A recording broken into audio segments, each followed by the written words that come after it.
नमस्कार, आप देख रहे हैं न्यूज़ 18 बिहार झारखंड का डिजिटल प्लेटफॉर्म और मैं हूं आपके साथ लक्ष्मी। देखिए, सरकार समय समय पर श्रम कानूनों में बदलाव करती रहती है ताकि कर्मचारियों की जिंदगी थोड़ी आसान हो सके। अब 2025 में भारत सरकार ने नए लेबर कोड्स लागू कर दिए हैं, जिनसे ग्रेजुएटी के नियमों में सालों बाद सबसे बड़ा बदलाव हुआ है।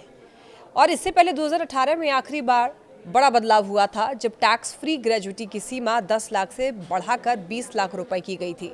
पिछले कई सालों से निजी कर्मचारियों के लिए नियम लगभग वैसे ही थे, लेकिन 21 नवंबर 2025 से ये पूरी व्यवस्था बदल गई है। जी हाँ, अब ज्यादा लोगों को ग्रेजुएटी का हक मिलेगा। पैसा कैसे गिना जाएगा, कितना टैक्स लगेगा और कंपनियों को क्या क्या दिखाना होगा, सब कुछ पहले से ज्यादा और आसान हो गया है। खास बात यह है कि अब फिक्स्ड टर्म या कॉन्ट्रैक्ट पर काम करने वाले कर्मचारियों को भी कम समय में ग्रेजुएटी मिलने लगी है।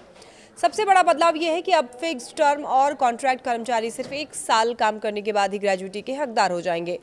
पहले देखिए, कम से कम 5 साल नौकरी करना जरूरी था और इसीलिए प्रोजेक्ट पर काम करने वाले लोग या फिर कॉन्ट्रैक्ट स्टाफ अक्सर ग्रेजुएटी से वंचित रह जाते थे।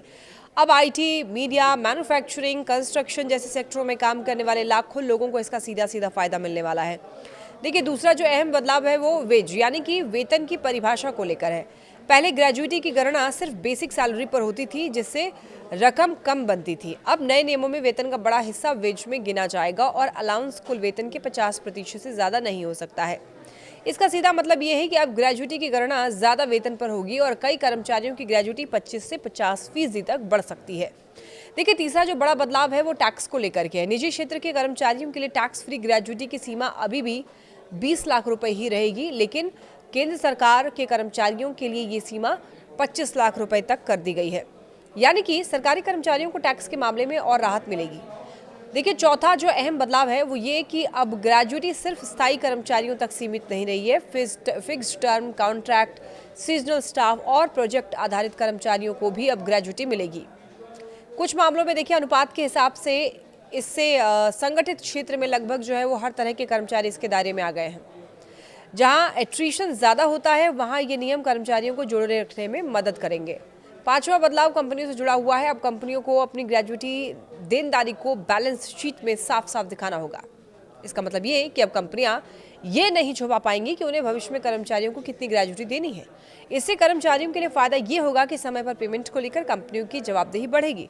हालांकि कुछ बातें पहले जैसे ही रहेंगी, जैसे कि ग्रेजुएटी का फॉर्मूला अब भी वही रहेगा, 15/26 इंटू आखिरी सैलरी इंटू काम के साथ। स्थायी कर्मचारियों के लिए 5 साल की शर्त भी बनी रहेगी, लेकिन फिक्स्ड टर्म वालों को इसे छूट मिलेगी। कुल मिलाकर के 2025 के ये जो बदलाव हैं वो कर्मचारियों के लिए काफी फायदेमंद है। अब ज्यादा लोग कवर होंगे, ग्रेजुएटी की राशि बढ़ेगी और टैक्स को लेकर के भी साफ नियम होंगे। तो ऐसे में हर कर्मचारी को अपने सीटीसी, कॉन्ट्रैक्ट टाइप और एचआर पॉलिसी पर जरूर ध्यान देना चाहिए, क्योंकि ये नियम जो है वो सीधे आपकी जेब और भविष्य की सुरक्षा से जुड़े हुए हैं।